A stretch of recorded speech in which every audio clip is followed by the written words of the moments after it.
Alright, welcome to something a little bit different. Today, I'm going to just go over the 2024 NASCAR Advent Calendar and kind of just rank the diecasts that we got from that. Is there really a ranking method? No, it's more just my personal opinion. So if you get mad at me, deal with it. It's my opinion. You can have your own. I could make this a cool little graphic and everything, but I don't want to because I'm lazy. So the Advent Calendar gives us actually a perfect ranking because we have 12th all the way up to 1st, which you can barely see because my tripod does not want to go in the negative angle direction, if that makes any sense. It doesn't want to point up for some reason right now. So that's great. I think it's on its last legs. Let's just get started. 12 cars. They're kind of just a mix. I'll explain my opinions on everything I like and maybe dislike about each diecast. I'm kind of fitting this in because I don't think I'll do reviews for these cars. This kind of makes it a review in a way with this video and when I actually released the shorts for this video, so it kind of mixes everything together, I think. So with that being said, let's get started, and if you want, share your opinions in the comments. I don't care too much. Starting up with number 19, it's the Martin Truex Jr. number 19 Ducks Unlimited car from 2023. This car was accidentally basically announced as an exclusive, but then ended up getting produced. So not only is it a 2023 car in a 2024 Advent Calendar, it's not even an exclusive when we were promised, 10 exclusives or 11 exclusives, I think. It's kind of just a unnecessary car, I think, to add. I would have been better off seeing a new Toyota mold, because this is the only Gen 7 Camry we got, yep. And it's on the old Toyota mold, so we didn't even get a new Toyota mold in this haul, so it kind of sucks. So pretty much kind of an easy number 12 pick. Moving on. In the number 11 spot, we have the Lane Riggs number 38 Love's Travel Stop car. Simply put, this is the third Love's car we've gotten, or Love's trucks car we've gotten for this team. Of course, it has the RV stop, so it's a little different. I just hate that these cars didn't actually have any banners on it, and it kind of just felt like this one was kind of just there. It really does feel like a Zane Smith truck. Just has the RV stop logo instead of just the Love's logo. So with that, I kind of just had to put it at number 11. It's still a nice truck. It's all right. I have so many of these now, I'm getting annoyed. If I have another one, it better be a 34. Number 10 spot. I'm trying to think what the other non-exclusive is. I don't think it's this car, but the pole. I don't think I ever actually checked. It could be this one, or it could be that Lane Riggs. I don't think it is, though. Anyways, number 10 is the Chase Elliott Lumar car. I don't necessarily have a problem with, like, a Chase Elliott car being in the Advent Calendar, because it's almost necessary in a way, because it is the most popular driver. Then again, if it's not on the front image, I don't really think they need to put one in every single year, but they probably will, because Lionel knows it's such a big seller. But it's an alright car. I think it just would have been a lot better if it didn't have this dumb blue number. It sucks. The blue number ruins this entire car. And if that wasn't there, I think this would have been a lot higher on the list, especially since I don't actually think this one got produced. However, this could also be the other non-exclusive, and I could just be talking about absolutely nothing. There's not many Chase Elliott cars at DNP. Anyways, yeah, the blue number kind of just ruins it for me. I think the 10th and 11th spot are pretty interchangeable. After that, though, I think it's pretty step-by-step. Number 9, I really didn't want to put this car there because this is the only car with a banner, actually. And it's such a nice car. But the Ryan Blaney number 12 Martinsville win from 2023. The only reason this is so low is this liquid color or galaxy finish that we have on the car. I don't like a galaxy finish on a race win, specifically in the 164. I don't know why you need to do that. I really do think that the race wins shouldn't come in any special finishes and should just be like what that actually looks like. Because it just ruins the car for me. I don't like seeing this gray look on the discount tire car. I like it when it's white. And this one isn't. And it ruins it for me. For a beautiful race win that we didn't get produced in 164, in Gold Series, or Winter Circle, or anything. So pretty disappointed about that. At least you can buy, I think you could buy the discount tire old Ford front end Gen 6 car, or Gen 7 car, sorry. So it's just to kill that the playoff markings are on here and the confetti and everything looks really nice for a race win. And it's on this Galaxy finish. This is the only time I'm fine with 2023 cars being in here because it's a race win. So at the time of releasing this, you don't really have many race wins that can be produced in time. So that's kind of understandable. But a lot of the 2023s are lower on this list because of that. Up next, the final 2023, I think, in here. The Austin Cindric number 2 Snap-on Makers and Fixers. It's actually a really nice paint scheme, and I really do like it. I just actually wish they actually did make this in 2024, and kept this, I guess, for 2024 on the new Ford mold, because it would look really good. It's just a really nice car in general. I think I just had to put it low because, again, kind of that saying, I don't really want 2023s on the 2024 advent calendar, a year behind. I don't like it. I know they kind of have to with how production is and having to kind of produce this pretty early on in the year. But that, I don't know. This could have definitely, I guess maybe not because production again, like I just said, but this would have been really, if this was in the 2023 advent calendar and I bought that, this would probably be a top 3 for sure. And even, I don't know, I would probably want to put this higher, but I just kind of can't. I would say this one and the next one are kind of interchangeable, but again, I just didn't want to put any 2023s too high. I also realized that Blaney's in the wrong spot. That's a lie. That is in the 9th position, not the 6th. In number 7, just missing the halfway cut. I really like this car in the Cup Series. I don't know how I feel about it in the Xfinity Series, though. The Sam Mayer number 1 Raptor High Heat car. I think on the 24, this thing looked really good. It was one of the few cars that Hendrick paint scheme designers actually did good on. Got those Raptor marks there. The high heat hit flames and the grill looking design. I just really like it. I don't really know what's going on in this quarter panel, but otherwise it's pretty nice. I think there's a lot better cars, I think, overall. But kind of, I said, 7 and 8 for interchangeable. I think this whole little middle area, probably for the next 2 cars after this one, are all, again, pretty close. So, it's a shame. Another thing I don't necessarily like is that one on the roof seems really moved up.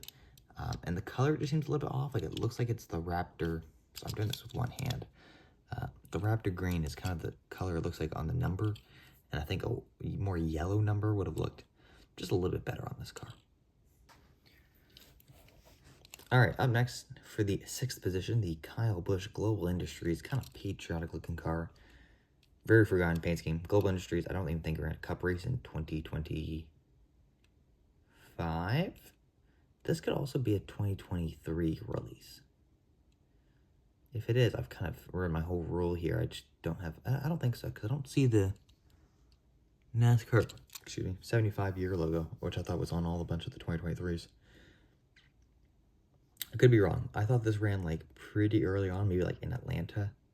I just remember Atlanta, but this could have been the fall Atlanta race in 2023 instead of the spring race in 2024. If it is, I've kind of broken my own rule, but the colors still look nice in it. It's just a shame that this thing only ran 1 race, and Global Industries has not been back in a Cup Series race since then. I don't necessarily like the stars on the front end. I think they're a little bit just odd placed there. They look fine on, they're very transparent and kind of, they blend in well with the paint scheme on the front hood and on the roof a little bit, but I don't see why they need to be that much prominent on kind of the front fenders of the car. And this Nextel logo, I keep on thinking it's Nextel, but it's not. And I get really excited, and then I don't. But, yeah, not a bad car at all. All right, top 5, here we go. Number 5, the Thad Moffitt number 46 customer bank car. Truck, sorry. This ran the opening race of the season, and probably a couple more with, was it Faction 46? Yes. It's just nice to have a couple of these random lower-level teams, or new-coming teams, I guess.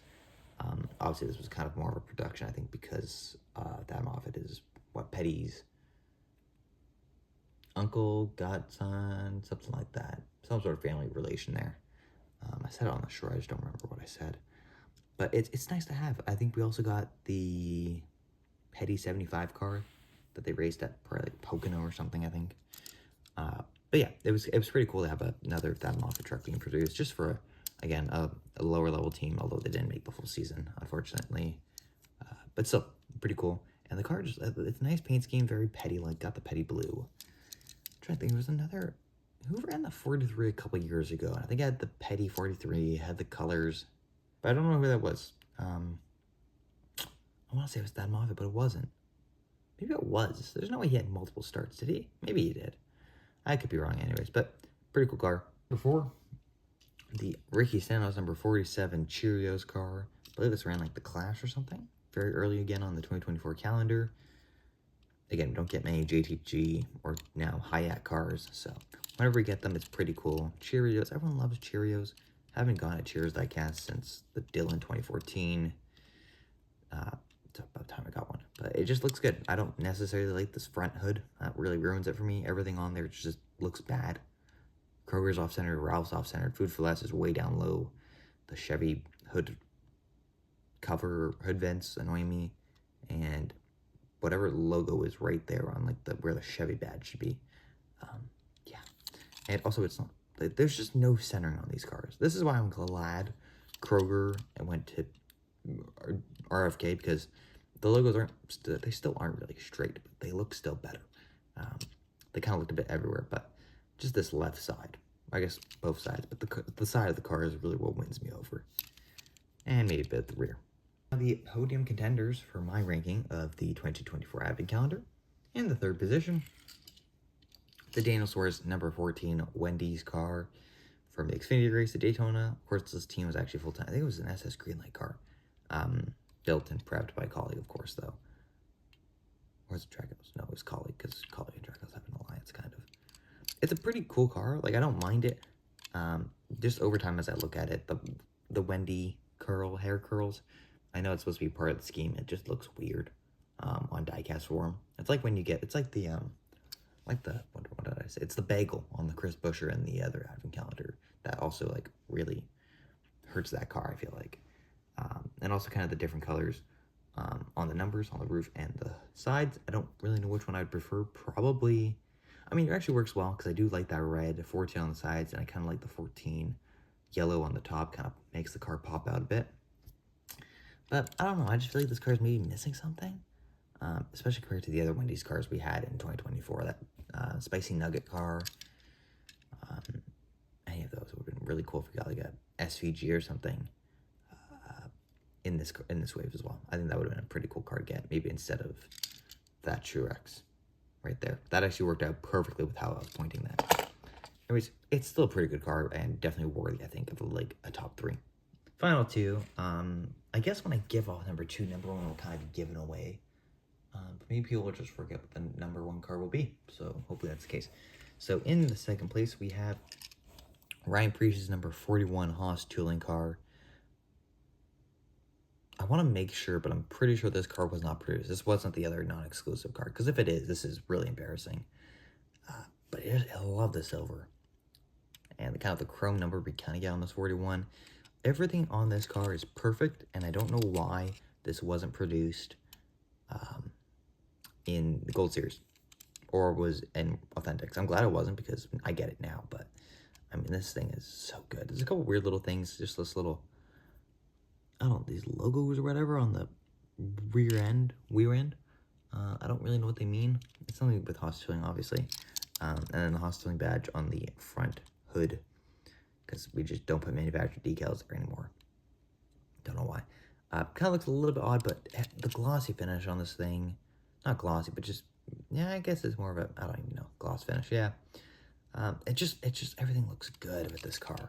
Everything, man. I wouldn't change down like anything, maybe the A-pillar a little bit, but even then, I'm fine with that. I just love it. I love everything about it. Just a little short of number 1, though. Number 1 on the list for the 2024 Line-Out Racing NASCAR Advent Calendar, according to me, is the Chandler Smith number 81 Mobile 1 car. I've always loved the Mobile 1 colors. Like, I mean, this is perfect, though. Bell ran a car similar to this year at the All-Star race, I think it was. No. Did he run the black car? Maybe he did. I only have the white Mobile 1 car from Bell this year, but I think, where's that last year maybe? I thought he ran the black one this year. I think he did. Either way, the 20 car at one point ran and looked really good as well. but it looked so good on this one especially. Now the other side, it looks a little janky still on the right side of the car, I will agree. But if we just focus on the left side, it's a perfect, I love these Mobil 1 cars we've been getting lately. They've all been slapping. Personally, with the Tony Stewart cars we had, I just felt they were a little busy at times, but this is the perfect amount. This is what I want in a diecast. And not to mention, it was in high demand. All the Gibbs cars kind of always are. Especially when we got a Sheldon Creed, though. I'm just glad we also got another Supra. Like, it's just everything about this car I feel like is a win. Even though I shouldn't be happy that we're getting, like, only our 5th Supra ever because, you know, I know. It's actually not, because it's for sure the first 81, obviously. It's probably, we had 1, 2, 3, 4, 5, 6, 7, 8. We've probably had a good 10 Supras been released. Probably a little bit more than that. But even then, I wish there was more. I wish we got like 5 a year. I don't care if it's multiple drivers, same drivers, or whatever.